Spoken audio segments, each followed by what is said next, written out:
All right, everyone, welcome back to another episode of Christianity on the Spectrum. This is a podcast of around 12 years of ethnographic research into autistic Christian and ex-Christian subcommunities, mostly the extremely online ones with ASD1. On this podcast, we like to talk about autism research in general, research that has good methodology, hopefully. And on this episode, we are going to be doing more of that. So a lot of people have requested I do an episode on detransition. It's mostly from the autistic people in my audience who have detransitioned and want to know more about it. And I have always sort of put that off and put that to the side because my data set on detransition is not representative of the general detrans population. And so I don't want to give people wrong impressions about what detransition is and what detransition is like. This is obviously a very complicated topic, and it's a topic that needs to be navigated with a level of sensitivity that I think, especially in Christian spaces, it is not dealt with at that level of sensitivity and care. And I just have not been doing that. However, a few months ago, I got in contact with Kinnon MacKinnon, who is a detransition researcher, like the detransition researcher. I know there are a bunch of others. So yeah, we're going to talk about that today. So welcome to the podcast, Kinnon. Thanks for having me, John. I really appreciate being here, and it's great to get to know you a bit. Yeah. So we've been emailing back and forth and liking each other's Substack posts for a while, and so I finally figured let's do the podcast. So let's just start with you. Who are you? What are you doing? Sure, I'm happy to share a bit about myself. I'm an assistant professor at the School of Social Work, York University in Toronto, Canada. I'm a social scientist who examines the social and clinical dimensions of transgender medicine. I've been studying trans medicine for about 12, 13 years now, and focusing specifically on detransition and gender fluidity for about the last 5 years. So my most recent work really aims to shed light on experiences that fall outside of dominant transition narratives, looking at especially detransition, retransition, gender fluidity, regret, and so forth. And I'm currently the principal investigator of a study called the DARE study, which stands for Detransition Analysis, Representation, and Exploration. There are studies that do have a larger sample size that look at detransition. However, they have a particular sampling bias that kind of lean towards one particular type of detransition or narrative around detransition. The DARE study may not have the largest sample size, but I would argue that it is, to date, one of the most thoughtfully designed studies in terms of Yeah. having a robust sampling strategy. I think in terms of mitigating sampling bias, it's the best one out there. Sampling bias is sort of the bane of every researcher that's out there, right? So Yeah, so yeah. especially when it comes to detransition studies, like one of the problems is like how do you find these people, right? Like Hmm. where do you go to get them? And so a lot of studies look at clinical data and only clinical data, and it's like I'm not sure that is the best place to find detransitioners is at clinics, Hmm. right? Hmm. Because how many of them just leave and never come back, and how would you Hmm. even contact them and follow up with them? Hmm. So yeah, you've tried to get a much broader and more robust, diverse sample. Can you just walk me through how you sort of started to do that, or the ways that you tried to correct for some of these sampling biases? Yeah, so just to go back to your earlier point, so there has been research on, well, what used to be called regret. But what's interesting is if you look at the way that earlier gender clinicians operationalized and understood regret, is it's actually just a synonym for what we would think of as being detransition today. So it was also a very heterogeneous experience, sometimes very untethered from patients' actual emotional lives or how they even felt about their decision. So it was really untethered from how we would understand the word regret and its meaning. But historically there has been research on detransition and or regret, but it's always been funneled through the clinician's lens and through sometimes medical case notes, which can present some limitations in understanding detransition in that way. Myself, I started researching detransition initially through a qualitative pilot study. So me and my team interviewed about 28 individuals in Canada who had experiences of detransition or identity fluidity after transitioning. From that study, we realized that there was, a lot of different experiences. Like this is not just a singular experience. And so the next study we did was designed in such a way that we could uh, really account for that kind of diversity of experience. And so the DARE study, we did specifically design like 3 different recruitment flyers that could speak to these different experiences. So people who may feel that their detransition was forced by society, environmental factors, lack of access to gender affirming healthcare, and so forth. That was a poster that we tried to tailor to speak to individuals' experiences. There's also individuals who would not use the term detransition to describe their experiences. They may understand themselves to be more gender fluid or have shifts in their identity after they started an initial transition. So we created a poster for that experience. And then we also created just kind of a more standard detransition experience that would, we hoped speak to a really broad range of experiences. So we put those 3 posters out into the world on social media. We did a combination of paid advertising across pretty much all the major platforms, and then we also posted in groups, Discord, Facebook, Instagram, posters, and we also sent out 630 about 630 emails to LGBTQ organizations, gender care providers across Canada and the United States as well to kind of spread the word. So we really that took some time to really get the word out and try to make sure that everyone who had these types of experiences would feel welcome and able to participate. Yeah, so it was definitely a Yeah. big heavy lift for that study. People who haven't actually done this research don't know how much logistical planning there is involved in these things. And so like for especially when you're targeting a very like a subset of a population, hmm this is like to get, I think you had like 927, is that the number you have? The final sample was 957, but we actually had we did have a larger sample than that, but because your audience may be aware of this, researchers these days are just inundated with like bots and fraudulent respondents, people who are perhaps just motivated for getting a gift card. So we had to develop what we called a scam screening protocol. And we ended up, going through this kind of checklist to remove anything that looked kind of fishy or odd, and so that brought the sample size down. It actually also involved us interviewing, we invited all these people who were flagged as suspicious in for Zoom interviews to verify whether these are kind of real people who are eligible for our study or not. So all of that took a lot of time. So in the end, yeah, it brought the sample down to 957, and we were, reasonably confident that all those people were eligible and real people. Yeah. And that is a very impressive number, especially like the amount of time and energy it takes to do that and to verify it and like validate it is just an impressive amount of work for anyone listening who does not do sort of ethnographic research. This is a lot. Yeah, But I can't take full responsibility. There's about 4 of us working on this together. yeah, yeah, So shout out to I my team. even with 4 people, it's a lot.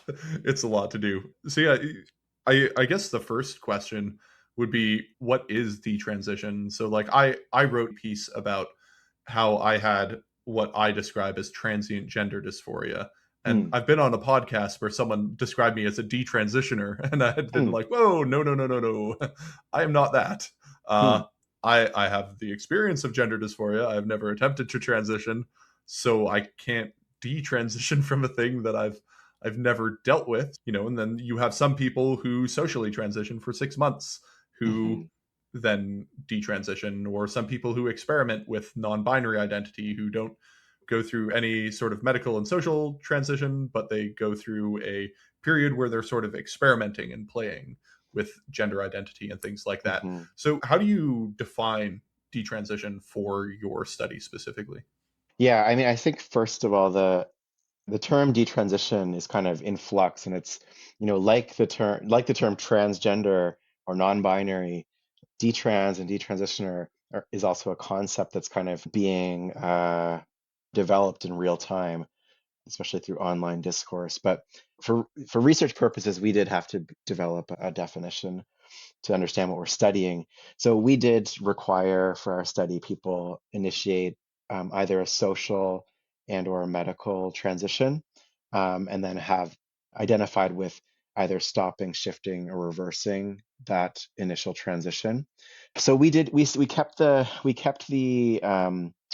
criteria fairly broad in that sense, but many of the people had had some kind of change in their identity since they started an initial transition. Whereas others may have had the experience where they felt more forced by societal factors to detransition. But yeah, I generally would define it as stopping, shifting, or reversing a gender transition, usually involving some kind of identity shift. Yeah. Did you have any like time in requirements? Like you had to have had this shift in a somewhat stable category for X number of days or weeks or months or anything like that? No, no, we didn't. But we did calculate some interesting timelines around when, the timeline from realizing a trans or non-binary identity to the time of initiating some kind of transition, social or medical, to starting to question that transition and then detransition, and then also looking at the time that had elapsed from the time of detransition to taking the survey. So that stuff is available in our paper if anyone's interested. But so yeah, we know kind of the mean of those timelines, but I don't know. There might be people in the study who would be more like outliers in those that might have had shorter timelines for sure. But in general they were longer with was like years. I would have to double check, but for most of them it was at least a couple of years in all of those chunks. I would encourage people to just look up the studies. There's a Substack. Is it? I forget the 1%. Yeah, Yeah. the one So percent the sub, detrans. and then you could also just look up Dare study. You will find these papers if you want the precise numbers on these things. You sort of talked about it there, but I was wondering, is there like a common trajectory that you see? So like when I track deconversion, which is not quite detransition, but maybe might have a few parallels. I've tracked out a general trajectory for what happens during the detransition phase. Have you done anything like that? Or is there like any commonalities that you found generally across the groups? I think detransition, it's such a personal experience that there are a lot of different experiences within it that it's kind of hard to say. But what I think you're alluding to is, so with our study, we provided a survey items, 21 different reasons why people decided to stop or reverse the initial gender transition. And they were divided into different groups like psychological or kind of mental health related factors. That was one grouping. Another grouping is around external or environmental factors like discrimination or loss of housing, loss of access to healthcare. Another set of factors is kind of like identity changes, your identity changing and not feeling a need for treatment any longer, as well as like changing understanding around gender, like gender norms, your beliefs about gender changing. So once we had the responses to all of those questions, we applied what's called a latent class analysis, which is a methodology that allows you to take very heterogeneous data and then subdivide it into these homogeneous like groups.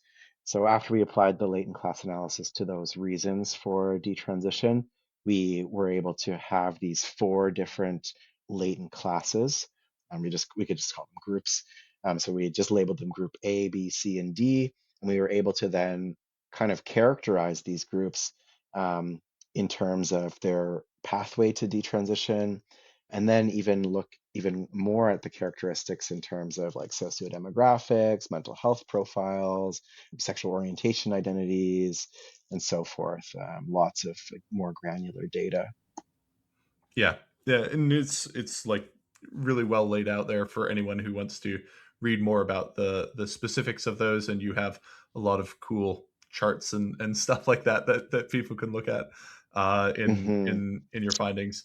But before we get into that, I think another question about definition is one that a lot of people will have. What is regret, or what qualifies as regret, or like ambivalence or satisfaction? These are somewhat relative terms, or they're a little fuzzy. How did you define that for the study? So we had couple measures. So we used something called the decision regret scale, which is it's for health, it's for general healthcare decision making. So first, there isn't really a consistent, survey or questionnaire on transition regret that's ever really been developed or agreed upon in the field. So anyway, so we use this general one called the DRS for healthcare decision making, and that just kind of gets people to rank, and they get a score, a DRS score, in terms of like their level of regret with the healthcare decision making. But we also had another question that was just more open-ended. We asked like, if you could go back in time, would you still medically transition with puberty blockers, hormones, surgery? And then that was a yes, no, or unsure response. And so we're also able to get a little bit more information about people's current feelings about their past decisions with regards to, whether they said, yeah, if I could go back in time, I would still medically transition with these interventions, or unsure. So unsure, that question of unsure, will get at the ambivalence or uncertainty. And in the sample, and this is also just kind of like a good indicator to demonstrate the diversity in the sample, is that it was like, with regards to the various medical interventions, it was, I think, regret around hormones was maybe there was like, I think it was like close to 50-50, with people being like satisfied or having no regret versus having regret or uncertainty or ambivalence. It was puberty blockers and surgeries were the interventions that people had. A bit over 50% of the sample had some regret. Yeah, so that's how we looked at those. But the field doesn't really, there's not a lot of researchers in the field of, gender affirming healthcare, um, studying decisional regret. It's just because of how politicized that question is. Yeah, it's people haven't really been studying regret since the early 2000s. Like before me and my team started studying detransition regret, like the last one of the last big studies would have been like in I think published in 2002 or maybe 2005. Anne Lawrence did a study on regret post vaginoplasty. It's published, I think it was 2002. Yeah, it's certainly, I mean, I think everyone here can sort of intuitively understand, if you paid any attention to the news, why it's so heavily politicized. But one thing that I want to talk about before we get into the different groups is every study has limitations. Every study has biases. Every study has things you can take away from the study, and things that we can be very confident about, and things that we should be more cautious in interpreting. When it comes to your study, what were some of the biases and limitations that you were dealing with? Yeah, I mean, first is all the limitations and questions that come with on any online survey, especially online surveys post COVID. I think we have to be a bit cautious around, yeah, trustworthiness of these studies when you don't really know who's taking the survey. And that was why we put so much effort into our scam screening protocol, and and doing Zoom interviews and so forth. So there's that, of course. The other is that even within our sample, the sample was fairly fluid in terms of gender identity and expressions. The average number of gender identity and expressions in the sample was 4.2. And so it's a cross-sectional survey, so we are just getting a slice of information of how people are doing in a detransition or retransition process, and their feelings, interpretations of their lives is subject to change over time. I would say that it's so for the four groups that I talked about, those groups are subject to change because they reflect people's self-understandings of the reason why they detransitioned at one moment in time. And so it would be quite possible and we do see this, some people who, maybe they're early on in a detransition process, and they've shifted from binary transgender to non-binary, and then say they take the survey and they're in my study they're reflected as being non-binary, but maybe in another 6 months they may have kind of shifted away from transness altogether. Alternatively, we also see some people who are in a detransition process. They don't identify as transgender in any way, but then over time they may actually re-identify as transgender. So because we know that those patterns exist within detransition and retransition, that's quite possible for the DARE study results. So that's why we should be somewhat cautious about people's.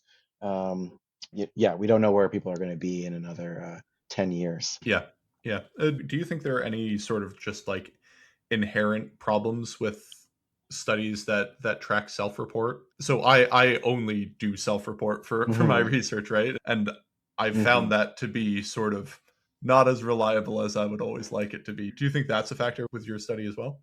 I mean, I don't really know how else you would, research that is about people's identities, about people's lives, about, I don't know any other way. Like we could include more questionnaires that are standardized, validated questionnaires, but even those are still self-report. Everything in the field that's in psychology, social work, broadly mental health, it's all self-report. So I don't really, yeah. Do people's self-perceptions change over time, or do we have recall bias? Do we have difficulty remembering everything that happened to us 10 years ago? Yeah, sure. But yeah, I don't think it's I don't think it's necessarily a major limitation. Yeah. There are some ways I think you can correct for that, but I doubt an ethics board would approve of them. I want to hear what are your ideas? You know how to buy data from Chinese data brokers. No, I've never even heard about that. Okay. No, It, it I would don't it think would I'll be looking into it either. yes. It would have to do with buying large amounts of personal data from Right, data brokers and then right. de-anonymizing that data using people visiting your website and stuff like that, and then taking their Mm, monitor resolution and the user mm, agent string they use to connect, because those mm, things are also, and then tracking that across demographics and then whittling down your pool, and then mm. using their life analytic data to make those decisions. There's no way in hell an ethics board would approve that though. um, Yeah, but yeah. that's one of the potential ways Interesting. that Yeah, I mean, there's I guess one thing we did in a paper that just came out recently, and it's not the latent class analysis, but it's actually the paper that's more descriptive, just straight up presenting the reasons why people detransitioned. And we did try to, so one of the questions, for instance, if I have to remember it, what is it? So the question, I realized that my gender dysphoria was caused by something specific, and in brackets, for example, trauma, autism, or abuse. And this is a question that's been asked on a couple other surveys. And so we wanted to see what our results would be. That question, we also had embedded in the survey other questions that could kind of triangulate that question. So we had also the adverse childhood experiences test or survey that a lot of people would be familiar with.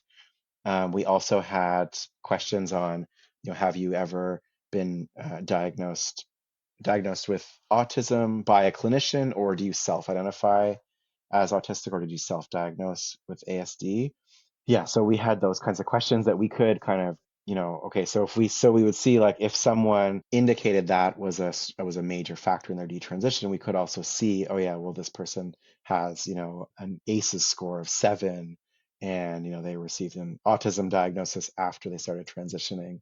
Yeah, so we had these kind of questions that would sort of feed off of each other. Yep. Another thing you could do, which is far more work than anyone would need to do in this, is social media scrape them. Just go through the past Oh like yeah, yeah. 20 years of their social media, and No, no, then we and don't do then that. throw that through an LLM, It's an and then anonymous get the survey. LLM to do No, it. no, it's an anonymous survey. Anonymity doesn't exist. We know this. No, No, no, no, yeah. I don't No, know it. so these would not be research methods that would be approved by any reasonable ethics Hmm. board. So, yeah, No, I you don't basically, imagine. yeah, the I from my reading of it and from my doing lots of reading of other surveys and survey types, this is, I think it's pretty representative of the general population. Like, it's got a pretty good skews on it. And I think just even though there are some inherent limitations to self-report, it is about self-experience. Hmm. So self-report biases aren't nearly as large here. Hmm. So I personally have used your research for my own research. I've basically just Mm. taken all the classification and work that you've done, because I had a difficult time trying to figure out what on earth is going on from all these people that kept on showing up in my research who had detransitioned, and I didn't really know how to think about or characterize them. And so Mm. I've used your research pretty extensively to sort and categorize them in that respect. Mm. But yeah, so I'm personally quite confident with it. If you could do more of this research, or if you could expand into any other category, or if if material and personnel were not an issue for you, and you could wave a magic funding wand and just get what you need, Mm. uh what sort would you do? Basically the same thing, or would you have done more or different things? That's a great question. Okay. Well, first I would, if yeah, our study is like winding down and we're almost out of funds, but I would love to like resurvey everyone, invite people to take the survey again. It's been, I think it was, when did we, it was 2024 when we were wrapping up the survey, so it's been a couple of years. I would love to resurvey everyone and then see, would the results be the same? Would we have those same 4 groups? What percentage would be like, how would the percentages of each group unfold? The other thing that I would do, I think I would do a lot more face-to-face qualitative interviews. I'm biased because I'm trained in qualitative methods, and maybe it's like the social worker in me, but I really like doing interviewing people about their experiences. And yeah, so I would, if I could, I would just interview like hundreds of people, and I think that's a much more enriching and more humanistic way to do research, especially these days when with all the issues with like bots and stuff on with online research. I've pretty much given up on surveys myself, Mm. and just do long form in person interviews now, because my survey results, especially with bots and AI, is just like Yeah. so difficult to disambiguate, and almost becomes as much work as just doing the interview itself. And so I've largely defaulted to doing just that. But yeah, I agree that long form interviews are great, and doing more of them is great. And I think there's just so much you can get out of a long form interview that you just can't get from a survey, or from like reading a person's social media posts. Like, you can, Yeah, 100%. 100%. Yeah, because it's just there's so much more relationality to it. You get more affect. There's a survey just gives you a bunch of numbers and, occasionally like some words, but you don't have that human relationship there. And it's, yeah. yeah, it's so much more impactful, I think. And Yeah. yeah. So yeah, pretty much everything I expected you'd want to Huh. do in follow ups, and just Yeah, probably have more researchers to do more analysis work for you, Yeah. and get more people if you could. Yeah, so let's get into these classes that you found. So you found four classes. Can you sort of roughly describe what they are or the characteristics of these groups? hmm So we called the first group Class A, and it was the largest group. It was about a third of the sample.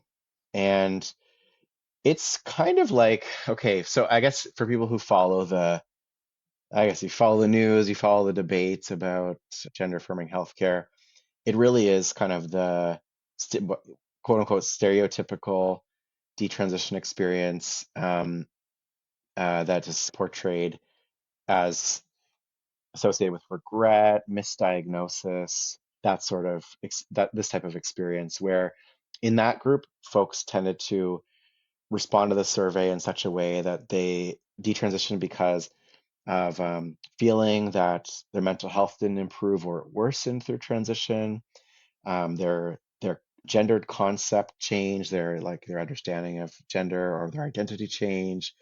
They might have had complications or side effects from treatment. They were likelier to respond strongly to that question around I realized that my gender dysphoria was caused by something specific, trauma, autism, or abuse. Yeah, and they were much lower on the other questions around external factors or like lack of access to care. And then group B was like the experience is kind of like a gender journey, more like identity evolution. They were class B. They were about 20% of the sample. They had more satisfaction with the transition process, yet they also were more internally driven. Their self-concept changed, their identity may have changed. However, most of them were still on about 60, I think it was about 65% were still on, affirmed some transness, trans or non-binary identities, yet they still were kind of fluid in some ways. Class C was also about 20%. They were a bit of a kind of all of the above. They were really like a group that almost like characterized all four groups, but they were in group C. But they had a really complicated mix of internal, external, psychological factors, satisfaction and dissatisfaction with transition. They also were around 65% currently affirmed a trans or non-binary identity. I didn't say, but Class A, I think it was about 90, did not currently consider themselves to be trans or non-binary. So they were much more less likely to be currently trans. And then Class D, they were the group that they are also a group that I think like really characterizes a more stereotypical detransition narrative, but more so the type of experience that people think of when if you that's more I guess more talked about within trans advocacy spaces, gender affirming clinicians, and so forth. So the idea that detransition is predominantly caused by societal factors, discrimination, lack of access to care, and so forth. So in group D, this was the second largest group of our sample. So it was just a little bit, the sample size of group D was just a little bit lower than group A, but they were likeliest to endorse like they had too much discrimination in their life, experiencing abuse, difficulty finding romantic partners, difficulty accessing affirming care, and they did not endorse like internal shifts in identity very much. And they were about not, I think it was 95% currently trans or non-binary, if I recall. And then so once we had those four groups, and then we were able to look even deeper into their characteristics. And that was where things got even more interesting to kind of compare and contrast these four different groups. Yeah, so were there any like features of these different groups that stuck out to you other than like the what you just described, like any interesting demographic skews or anything like that? Yeah, I mean, I think first that there are, of course, similarities. I mean, these are people who've all at one time experienced themselves as trans, they had gender dysphoria, transitioned, maybe detransitioned, some of them retransitioned. Anyway, but so they have a lot of commonalities, but then, of course, yeah, there are a lot of differences. as well. So group A and C, they are the most alike on a couple of key characteristics, such as regret. So group A reported the strongest regret. Group C reported the second strongest regret. They also tended to have the highest adverse childhood experiences, and they reported pretty higher than the other groups in terms of more complex mental health diagnoses, and also um, yeah, in terms like there was a the higher regret. But what where they differentiated was around a current transness. So group A, very few people consider themselves to be trans. Group C, it was about close to 65%. I think the other characteristic is that your audience would be interested in is autism. So group C, 48% of the sample said that they either self-diagnosed or identified as autistic, and that was the highest. It wasn't like that much higher than the other groups though. I can't remember the exact numbers, but the other groups would have been in anywhere between, I think, like about 35 and 40% for all the other groups as well. But we did differentiate between, we had two questions around autism in the survey. One was, were you formally diagnosed by a clinician? And then did you self-diagnose, or do you self-identify as autistic? Those questions. Yeah, so those were, I think, key different. Group A also, they were the likeliest to be monosexual, so to be either gay, lesbian, or heterosexual in their current sexual orientation identity.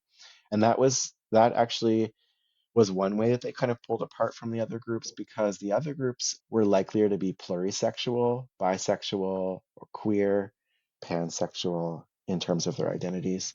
Were there Sec any stats for asexuals? Yes, we do have that. There were absolutely asexuals in the study, and I believe that the most of them were in group D. Editing John here. Yeah, he did look it up after and sent me an email saying that it was Class D that was the largest with 17% asexual, but also keep in mind that they could choose multiple options, so you could choose asexual and queer or asexual plus lesbian, that kind of thing.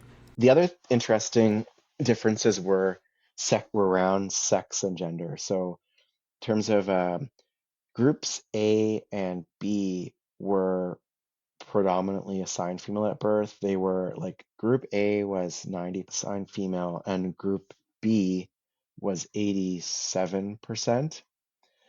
Um, and then group D that was where we actually saw the greatest proportion of trans women who were in the survey actually were kind of grouped into that group D. And then some of them were in group C, which is actually consistent with what we see in other studies as well. So trans women tend to report as reasons for detransition much more external factors like discrimination and, yeah, difficulty accessing support, and violence, transmisogyny, and so forth.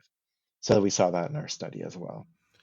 Makes sense. For age cohorts, was there any interesting effects with age, or was it mostly similar across the board?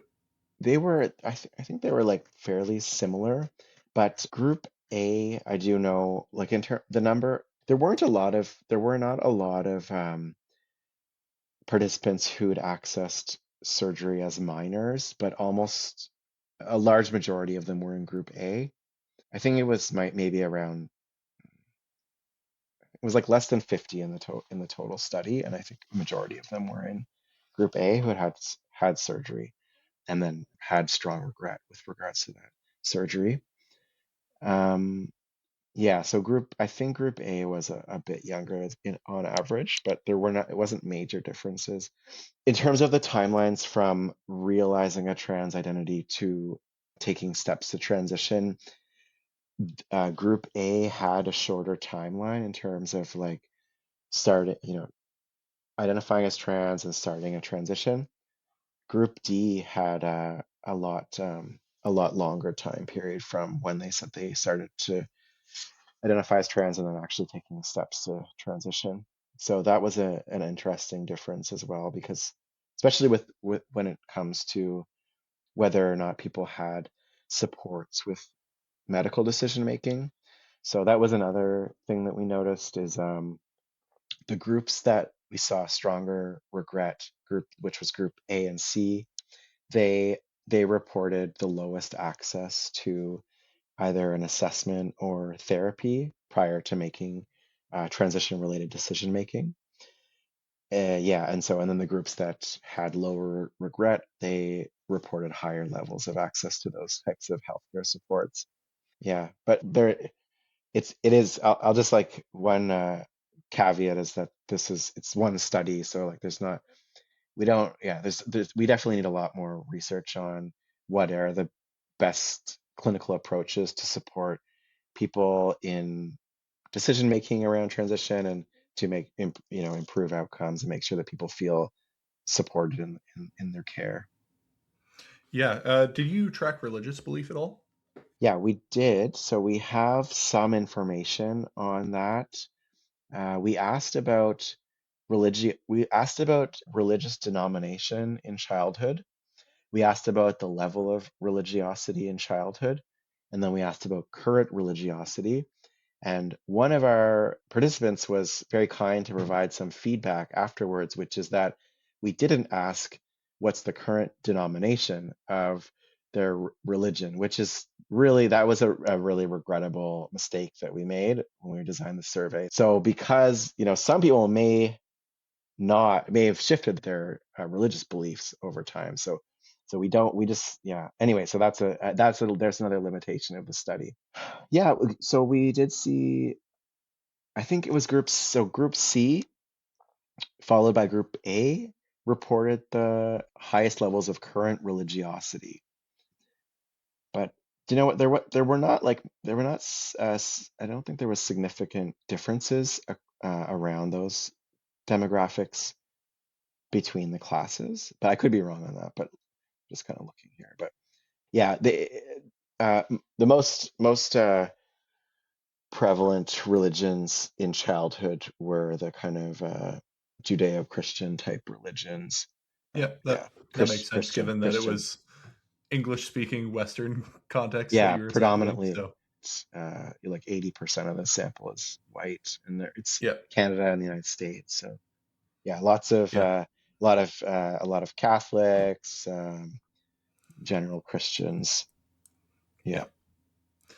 Yeah, makes sense. Most of the people that I have found who are detransitioners are in the category A and religious. Hmm.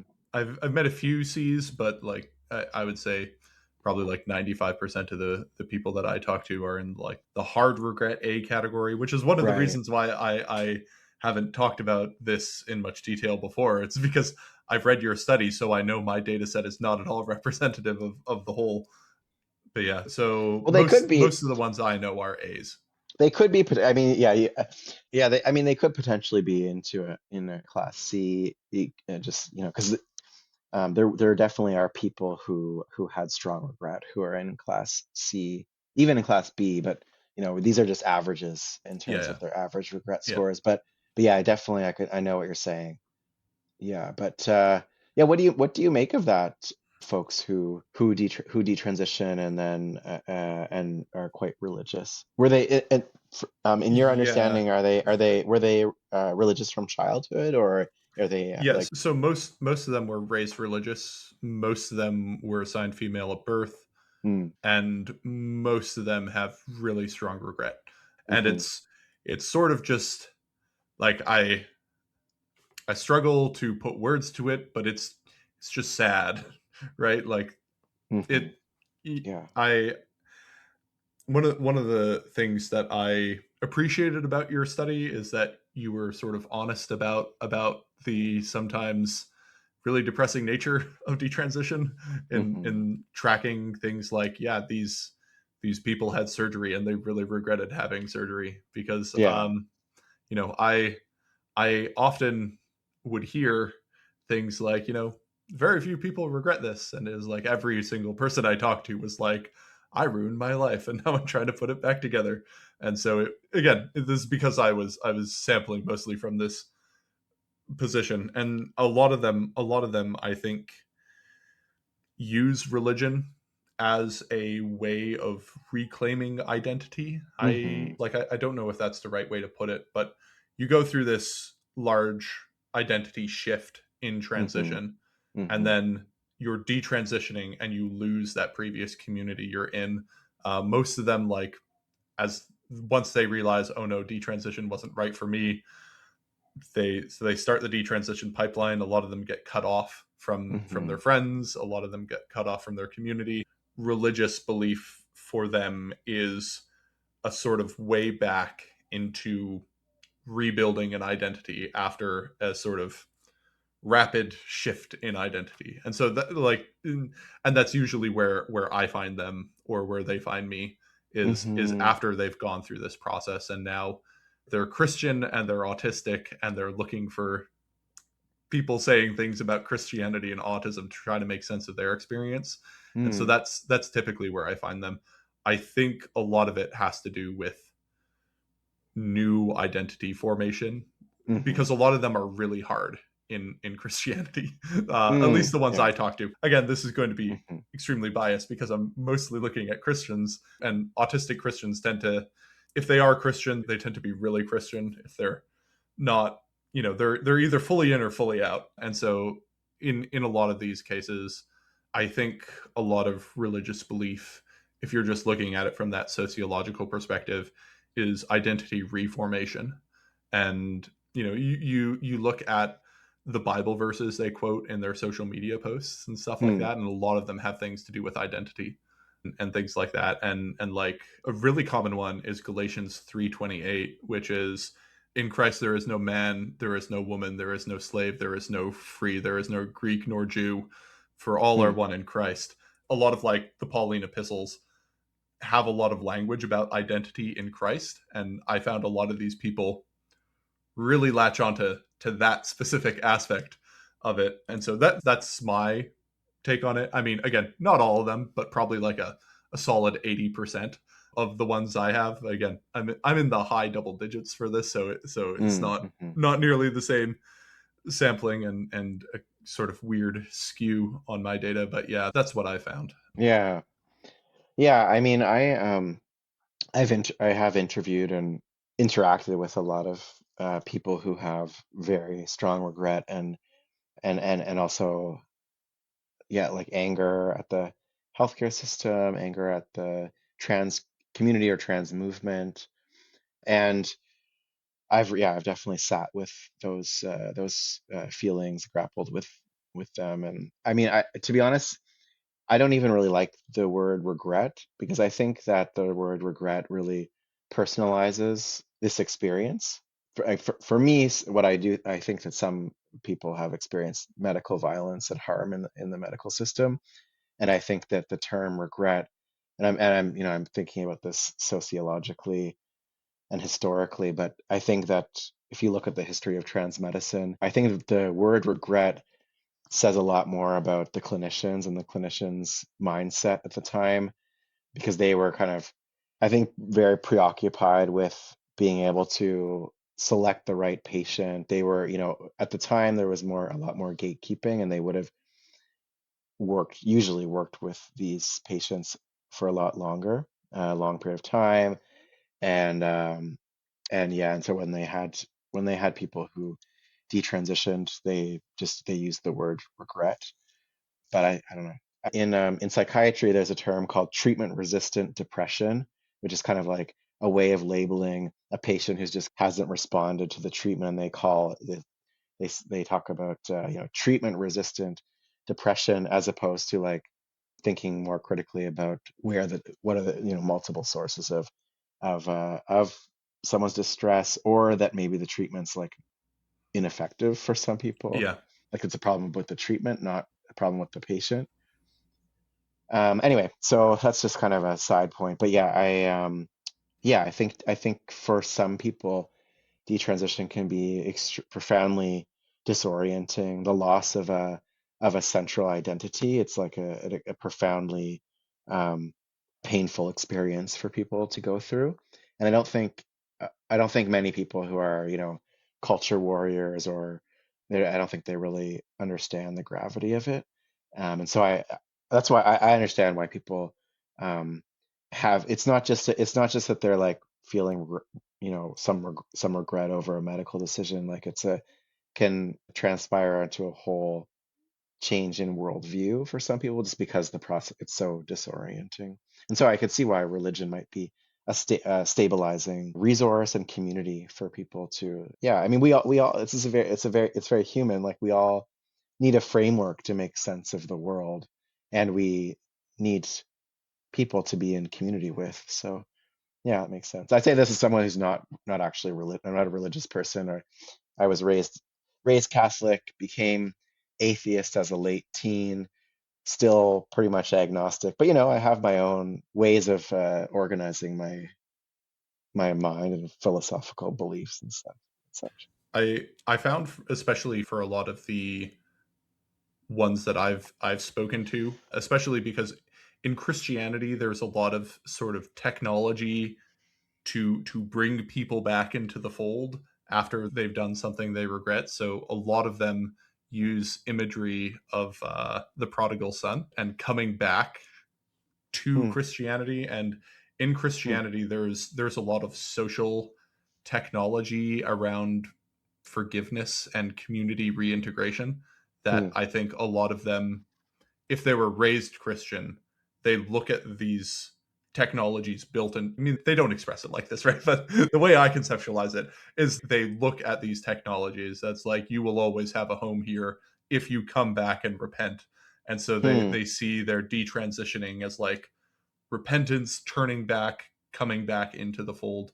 And so hmm, a lot of them are like express themselves artistically, hmm, or through writing, and a lot of them will make art around motifs like the hmm, prodigal son hmm, is a very common one hmm, that I found. In like 15% of the people have like specifically drawn themselves in like the prodigal son iconography or narrative, and a bunch of them have written fan fiction that I found, hmm. and it like heavily draws on those types of motifs and things like that.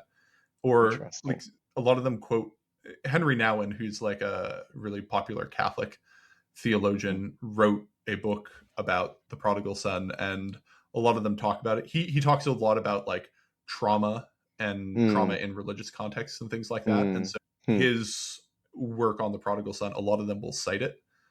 hmm, Like I've heard it cited more than once. So I also think there's just like, at least in some forms of Christianity, there is technology specifically to deal with this like really weird type of identity shift that most people don't have to go through or even consider. And so I think that might actually be another factor going on here, but who knows? hmm, hmm. I would certainly need far more data before I make any strong pronouncements on that. But one more question about stats for you. A lot of times we hear something like the 1% statistic, right? So Hmm. regret rate, or like only 1% detransition or whatever. Is that around accurate for what you found? Like how common is detransition in trans populations? Yeah, it's a very contentious question, and that that statistic has really done a lot of rhetorical work over the decades. I would say first I have to clarify that none of the studies that we're talking about here have ever estimated a prevalence or frequency of regret, or sorry, of detransition or regret. So none of it, but there's another study that I worked on that did using completely different sample of LGBTQ young people. We looked at the percentage of people who like said they stopped or reversed gender affirming medical treatment, which the response to that question was 16.8% of that sample had said they had ever stopped or reversed gender affirming medical treatments. So, and that survey didn't have any questions on regret. So that's kind of, maybe that kind of alludes to your answer. I don't think I necessarily would. The 1% regret rate is derived from a different era and a different time period for the most part. So I kind of mentioned that historically trans medicine was, it was organized through what was called like gatekeeping, or like basically a more like a thorough psychosocial assessment, sometimes therapy. Many people who wanted to transition were denied access because they were not seen as good candidates for treatment.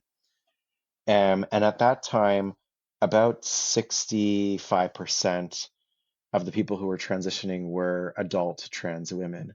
And then when the clinicians were trying to understand the number of people who detransitioned or regretted treatment, they sometimes like what they were measuring was like the number of people who reversed their legal gender marker change. Um, or sometime or another study looked at the number of people who actually like verbally expressed regret or sought surgical reconstruction procedures after transition, and like basically came back to the clinician after gonadectomy. But they would have excluded anyone who started hormones and regretted it, but like didn't go through the full transition process with gonadectomy. So anyway, and even with some of these studies, like for sometimes studies that say that they found like 0% regret or one or 2% regret, they have usually like 30 to 40% of the patients don't have any information, like they're lost to follow up.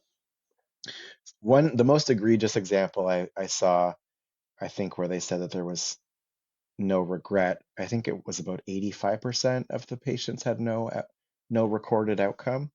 So essentially, what's happened is that over the years, it's very complicated because so much of gender affirming healthcare, especially more in the last like 15 years, is kind of organized around, more so organized around the idea that people's gender identities are relatively kind of realized at a young age, relatively stable, and the regret's very low.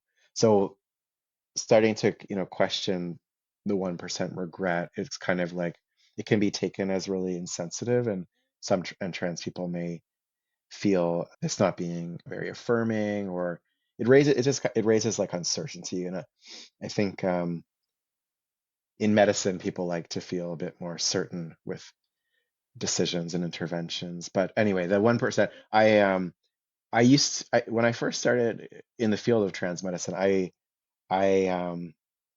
yeah, I didn't really think very critically about the older studies and whether we could reliably apply them to understand the trans population today, the detransition population today.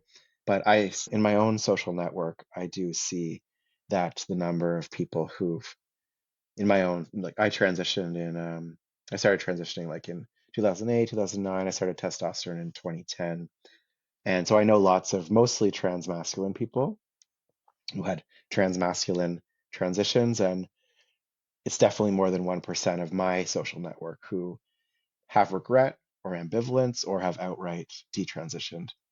Back they're like they are queer women today. It's not the majority. I will say that it's definitely not the majority, but it's definitely not 1% in my network from what I see. Yeah, that's generally speaking the what I've been gathering from the various things I've read. And like, I mean, I don't use my own data set for this because when you add religion into the mix, it throws a massive wrench into Yeah. the problem, Hmm. especially when the religion's default position is anti-trans. Then Hmm. like, it's going to heavily skew in a way that isn't particularly useful for understanding Gen Pop. But yeah, one question I had is in your study, it's almost 4 out of every 5 people in your study that detransitioned just across all the cohorts are assigned female at birth. Yeah, What's 79% in the yeah. total sample. What what's going on with that? Why is that gender skew so heavily? Yeah, that's a great question. So I think first of all, I should say that our demographics seem to loosely mirror the demographics of people who, I would say young people who transitioned in the last 10 years, 10 to 15 years. So it's 80% white, 79% born female. Yeah, so that's pretty much what you see in clinical data sets in Canada, the United States, and also in surveys as well, for the most part. You'll see like a little plus or minus, but um, sorry, I'm kind of like forgetting your question. Yeah. Oh yeah, what So about that? What about it? is Okay, so yeah. yes, yeah, I've been puzzling over this myself. Um, I mean, is it? I think the other interesting thing about the DARE study results is that we see more internally driven actions like identity changes happening amongst more so amongst people who are born female. So does that mean like should we take from that that people born female are a bit more gender fluid? More, do we, I say that we, myself as well, do we have more opportunity in society to explore gender nonconformity, gender variance compared to people who are born male? Maybe. There is something, there are many other studies that seem to show that a majority of people who detransition are born female. And there's a study, it's a clinical study in Norway published just a couple of years ago, and it looked at the portion of young people. This was a study looking at adolescents who had medically transitioned, and they looked at the percentage of people who basically detransitioned, and they looked at it from the people who started medical transition since the early 2000s. The overall rate of detransition was about 2% in the sample.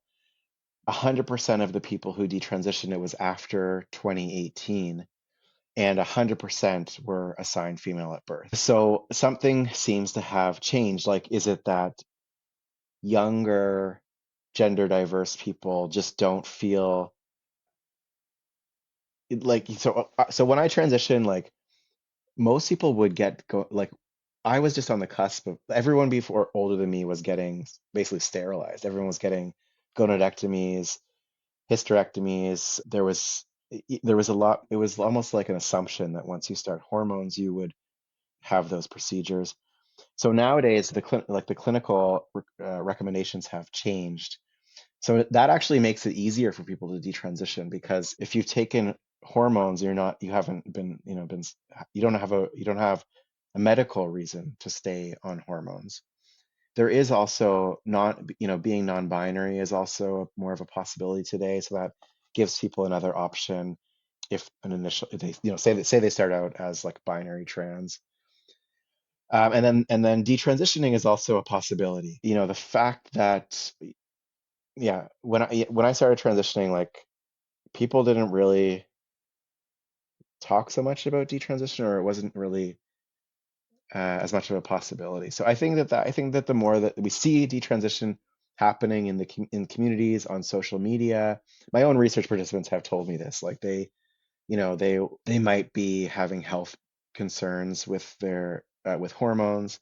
They might be just feeling fatigued or like fed up with being trans, or just like questioning things, and then they watch detransition content, and it contributes to like a reorientation of their identities and sense of self. Yeah, that makes sense to me. So like all sociological things, it's sort of the answer is a complex combination of a Yeah, large number of different factors, all yeah, just coming together. yeah. One other thing why so this is another reason why we might see more people born female kind of in detransition research studies. Well, first of all, people born female do generally tend to participate in like surveys in greater numbers. But beyond that, if you've had a medical transition that involves masculinization, testosterone, mastectomy, that is probably, it might be it's more difficult to reverse. It may affect you socially when you move around the world more. So they, people who are detransitioning after a transmasculine or female to male transition, they may actually be showing up to clinics more for support. They may be looking for vocal training, referrals for breast reconstruction surgery. Those encounters with healthcare providers means that they will show up more in studies, in clinical studies. Yeah, that makes sense. The next question is, why are so many of them autistic? Uh, Hmm. I have my own theories, but what do you think? Yeah, in my study, it seems like we have a higher prevalence of autism compared with, like, say there's a systematic there's a yeah a big systematic review of the prevalence of autism, or the co-occurrence of autism and gender dysphoria, which is around 11% per this study, but it's much higher in our study. um and it's yeah so yeah, there's a kind of a question: are people who are autistic likelier to have a change in their identity or detransition later? It's possible. I think also with, I'm not an ex, so I should say that I'm really not an expert around autism. I know a little bit, but I think that if you are someone who's doesn't feel so like you need to conform so much to societal expectations, that may make you more be like, okay, well, I'd like to detransition, so why don't I just do it?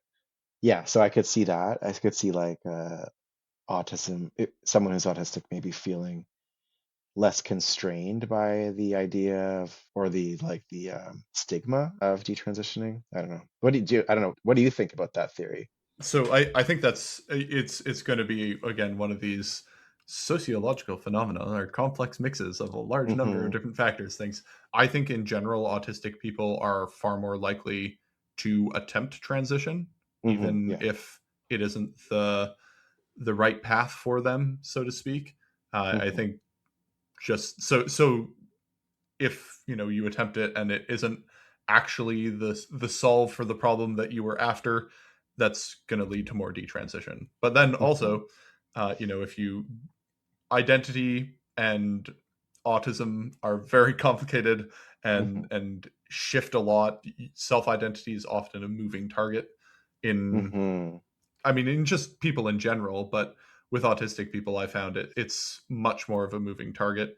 There are lots of complicated factors that have to do with autistic reasoning. So, the black and white thinking and rigidity of being like, I have to be fully in or fully out. I can't Mm-hmm. embrace this sort of half and half fugue Mm-hmm. state that might allow me to stay trans, but like I start having a bit of regret. I Mm-hmm. ruminate on that. It sort of expands and expands and expands, and then so there are those factors of rumination and stuff like that. And I also just think that like gender and autism are pretty complicated. Uh, Mm-hmm. I I have a Substack post. It's like a shit post, but it's sort of half serious, half joking, Mm. called "Are Autistic Women Women?" That, Oh that yeah, sort of right, goes right, right. into I this, did read that.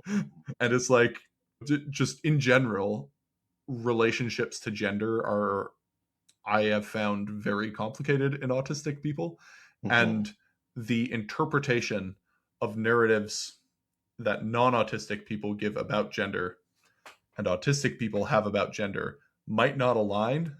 And so an Mm. autistic person hears non autistic narratives of gender and tries to conform their current experience to that non autistic experience. Hmm. And that causes Mm. mismatch issues, which Hmm. could lead to either transitioning when you shouldn't or detransitioning when you shouldn't. Because I've also Hmm. spoken to a bunch of Mm-hmm. people who have detransitioned who were like, maybe I shouldn't have done that, but also Right. retransition at this point would be a little too much. So who Hmm. knows?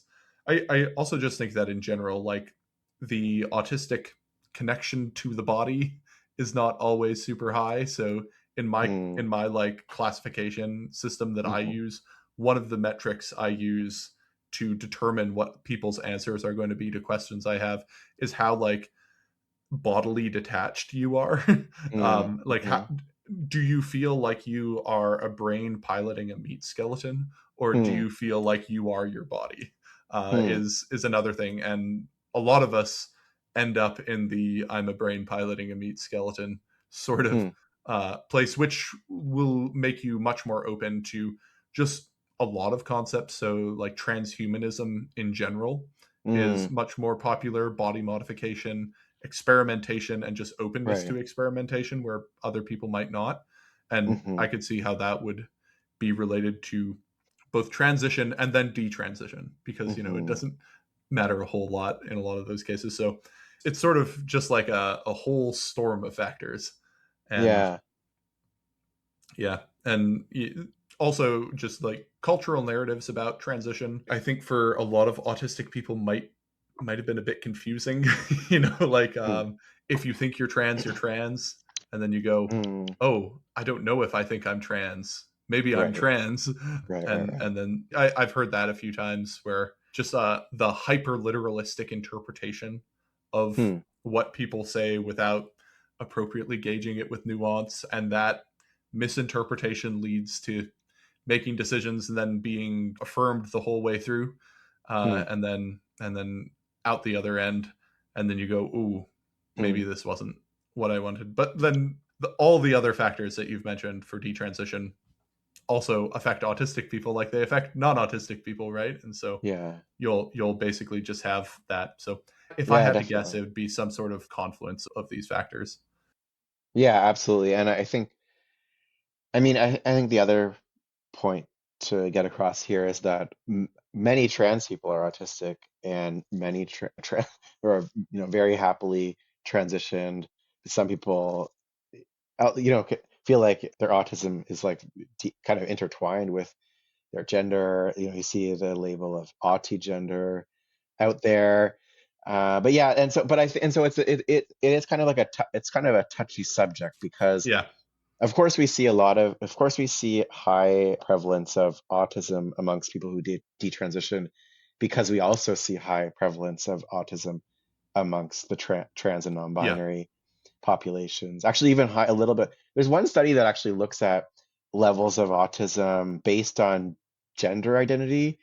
It's one survey of U.S. college students. I think it has a pretty large sample size, but the highest rates of autism were amongst binary trans women, and then non-binary, like especially agender people. So those were the highest prevalence of autism. But it's kind of a touchy subject because historically this was, yeah, like autism historically back in the days when there was a lot more gatekeeping of transition for adults as well as for adolescents.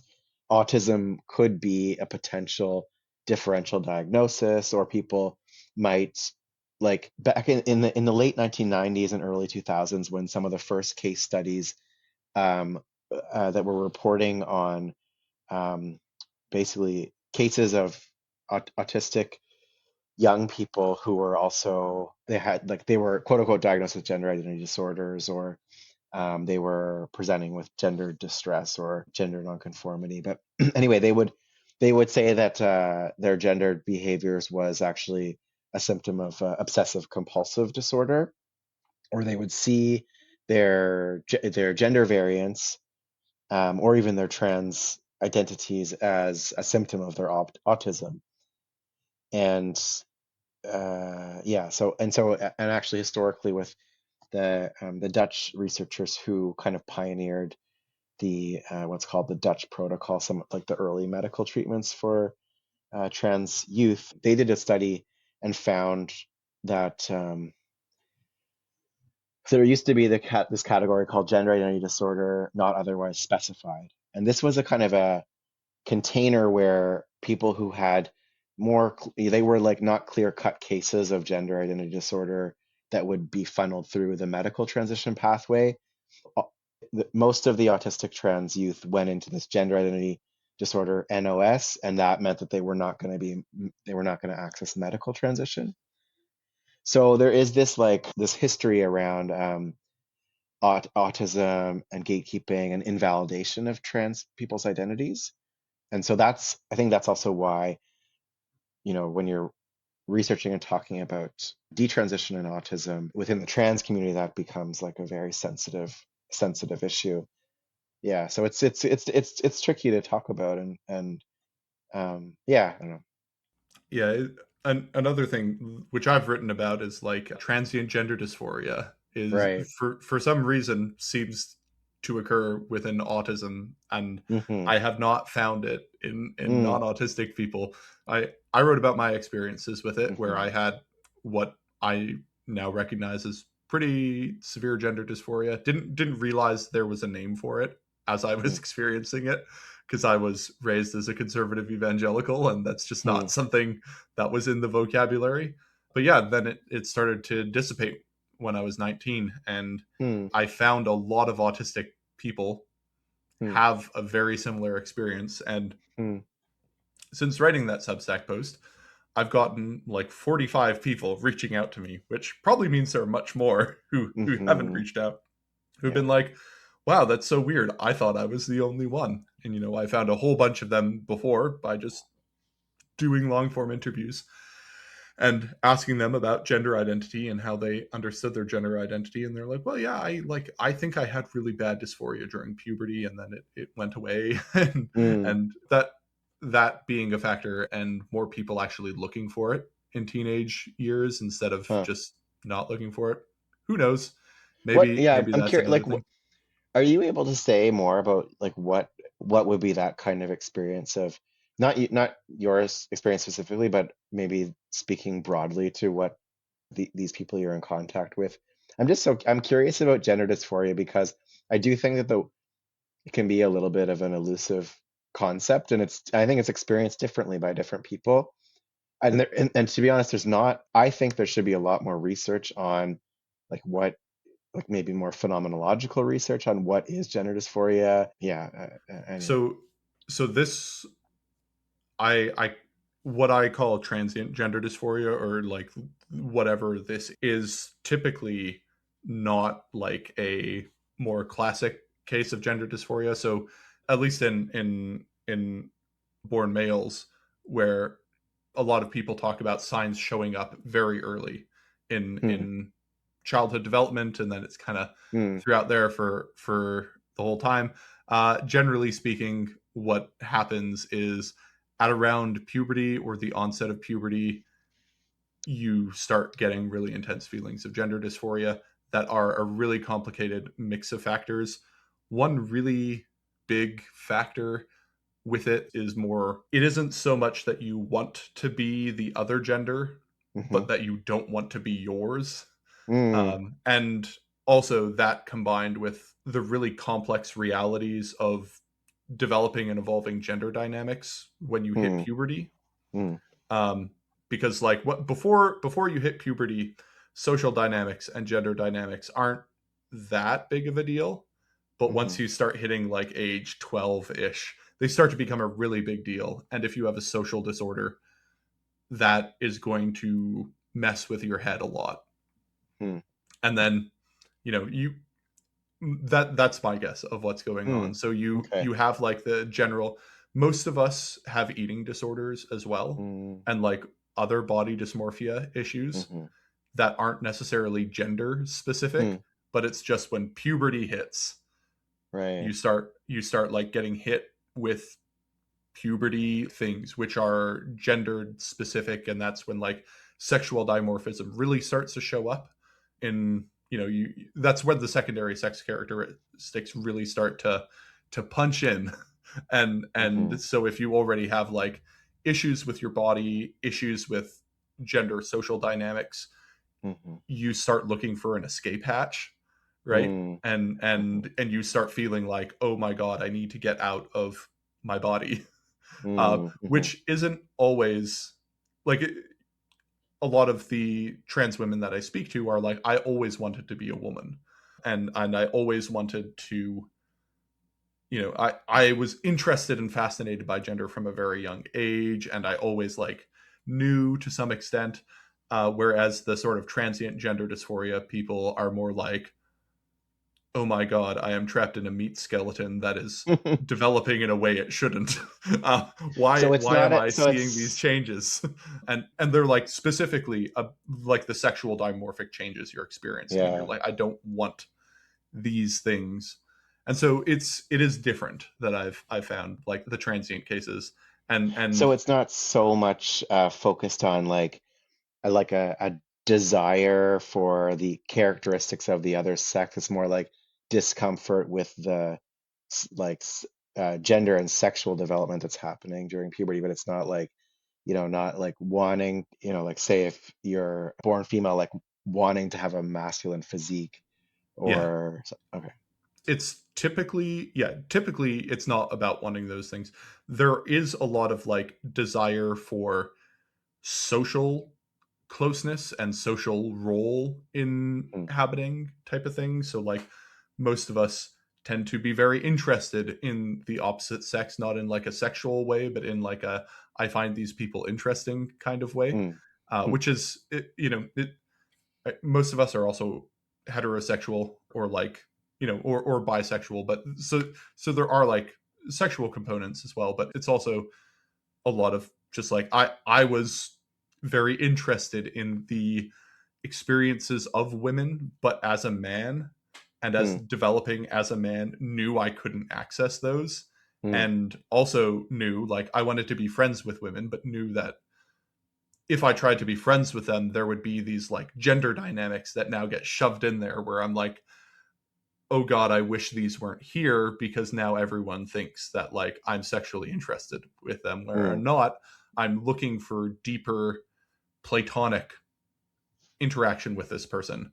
And Right. then conversely, on the other side, it's like I want to form deeper social emotional connections with my male friends, but attempting to do that gets you like labeled as gay.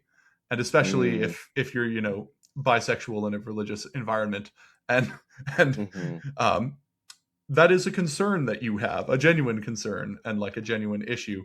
And part of your brain goes like, I wouldn't have these problems if I was the opposite sex, right? Like I if I was a girl, girls wouldn't be bothered by me being a boy. And if I was a girl, I could develop these deeper intimate emotional relationships with my male peers in a way that I can't now, because they're worried about being seen as gay. And so like there are all these like really complicated social layers, but they tend to start to like resolve themselves, or you just become more comfortable with them over time. And then 18, 19, 20, usually it's between 18 to 24 where the feelings start to go down Mm, and you get more comfortable and you get more assimilated, and then you can figure out how to do those things, and then your desire to not be in a male body goes down because you're actually figuring out how to navigate the world in a male body. This is the general experience of yeah. what people relay. And so I think autism is a really large factor in that, Mm, because a huge portion of the dysphoria is not knowing how to successfully navigate and work with and interact with these social frameworks that hmm, specifically happen in gendered contexts. And so hmm. you start identifying your gender as the problem or the barrier in this, and not necessarily your autism. So that's my theory. Right. I only know this from talking to a limited subset of the population, so I don't know if there are general trends in there.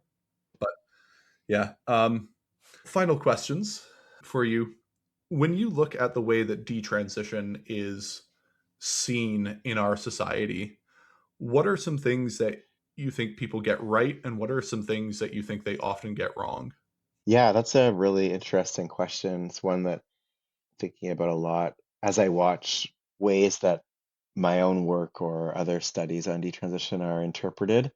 I feel like detransition has become, in some ways, like a Rosetta Stone that's kind of inscribed with different messages based on whoever is kind of reading it. Like, I think for people who are like, if especially if you're looking at like how it's been leveraged in culture war issues, I think because trans and transition almost became like symbolic of of a certain movement, a certain set of ideas around progressivism. People who have become critical of progressivism, leftism, I feel like some people see detransition as like this, oh, we're winning the culture war. It also becomes symbolic of, people, and then leveraged as a way that implies that transness isn't real or gender dysphoria is like a made up condition. So that there's that.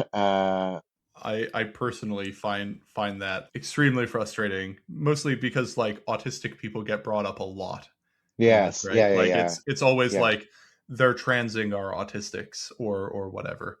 yeah, And first of all, it's like there are a lot of happily transitioned autistics out there. You do yeah. need to take this into account. But also I just like I maybe this is just my opinion. I think they don't really care about detransitioned autistics. I think they Mm-hmm, are using them as a convenient cudgel in the culture war. And mm-hmm, like there are a few people they trot out to be like, this is the detransitioned autistic, but spoken to a lot of these people face to face. And I think using them as a cudgel to beat trans autistics is not good. And it's not mm-hmm. what they want either in a lot of cases that I talk to. So this is just my hobby horse. It's like a lot of people use autistic detransitioners, but maybe you should also Yeah, talk to those people and like develop a more yeah, but complex, nuanced understanding of what's going on there. yeah, 100%. I think trans people also get kind of trotted out in debates as well in these kind of culture war debates. But yeah, like I think that the way that detransition gets discussed and brought into or interpreted mirrors what's happening in our society, which is like major polarization and people in their own sort of information ecosystems. I noticed that people on the gender critical side of the debate, they will focus on my results that they truly do say, there's people who feel they were not properly informed, they have regret. I have minors who've regretted getting surgery or have surgery as minors. So people who are more on the gender critical side of debates will really laser in on those results.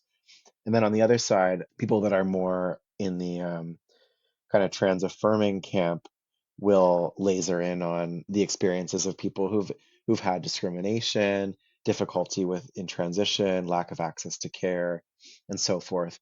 But the truth is actually that all of these experiences are real and they all deserve to be understood and considered when we're thinking about healthcare decision making and how to organize a better gender affirming healthcare system and how to support people who are in a detransition process also. So yeah, that's something that really bothers me is the way that like politics and online discourse, I feel like yeah, I just feel like they already have their minds made up about these issues, and then they just kind of, I feel that they look for evidence to support that prior conviction. That is my impression as well. And I personally find it very frustrating because I've sat across from and talked to a lot of these people, and it is quite sad. And to see people not wanting to take it seriously, or like seeing these people as convenient pawns to use in their political machinations, is something that I personally find quite difficult. The final question for you, just Hmm. more on a personal note, I do a lot of face to face in person interviews. You've Hmm. done a lot of face to face in person interviews. I have found this quite hard, Mm. just on me in general. It can take a lot out of you, especially when the topics get pretty heavy like that. How have you found it, like just personally for you? And do you think that's like changed the way that you think about transition and detransition? Yeah, yes, definitely. Yeah, it's been difficult at times. Like I said, there's a lot of different experiences, a lot of different stories that I've heard, but yeah, it's definitely deeply affected me. I feel like when you interview people, as I was speaking to earlier, you do, even though can sometimes be fleeting, but you do develop a bit of a relationship or a connection with people. And um, I empathize a lot with my research participants. And then I think what also, as you pointed out when you posted your Substack article about the transient gender dysphoria that you experienced, and then you received all these emails. It's not happening as much lately, but there was a period of time where I think there was a bit like I was in the media with a few articles about my research, and then I would receive many emails of people who wanted support around detransitioning. And I'm just a researcher. I'm not a clinician. I don't really have I don't really have any resources at my disposal. Sometimes I'll meet with people over Zoom, hear their story. This is unrelated to my research projects, just to like, just to like connect. So yeah, I just started getting a lot of emails. It was like every week I'd have another person who was reaching out, or a parent who was reaching out because their child was detransitioning, or a clinician was reaching out because they had a client who was detransitioning and they didn't know where to turn. So I started to realize that there was a really big problem in that, over the last 10 years, we've had a lot more people transition than ever before in history. And we don't really know what the percentage of people who detransition or regret, but even if it was 1%, it's still like 1% of tens of thousands or hundreds of thousand people. It's a lot of people who are out there without really much recognition outside of these like very polarized lenses. And um I think like the gender affirming healthcare system, it's not really all that. I do think it's getting better, because I think some clinicians they're having more patients who are looking for support with detransitioning. So I think they are learning. But yeah, back in like 2022, 2023, when I was really just new and trying to understand what's going on, it was really, yeah, it was worrying. It Yeah, was yeah, upsetting. It no, was really upsetting. yep, been there. Anyway, thank you so much for your time. Yeah. It was great having you on the podcast. Thank you for sharing your expertise and your research findings with us. Do you have anything you would like to sign off with, or where people listening to this could find more about you and your research?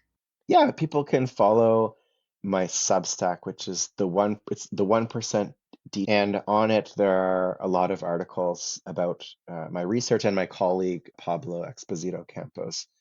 And we just finished up first draft of a book called Understanding Detransition, which is a book project where we combined our three studies that we conducted all together. So it's a kind of a sociology of transgender medicine, but looking much more deeply at detransition, and also a little bit of like philosophy of science. How do we understand detransition?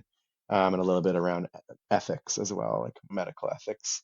Yeah, people can look out for that coming in the future, and feel free to reach out if you'd like any of my papers. You can reach me at u.ca. Or you could just search Kinnon MacKinnon at York University, and you'll find my email on the website. Thanks so much Perfect. All right. for having me. Yeah, thank you for coming on. It's been a great conversation, and I look forward to reading your book whenever that will come out. I'm John. You can find me on X, or formerly known as Twitter. You can find me on Blue Sky at christianityon.bluesky.social. You can find me on Substack at christianityon, and my Substack is called Dispatches from the Autism Wars. We have a Discord. You can join the Discord. You can email me, christianityonthespectrum@gmail.com. And finally, if you'd like to financially support this podcast, you can donate to the Podcast Against Malaria Foundation fundraiser. It genuinely does motivate me to do this work. We have raised, as of recording, over $22,000, which is, statistically speaking, 4 children saved from dying of malaria. Well, 4 people saved dying from malaria, which is awesome. Please keep donating. That's it. See ya.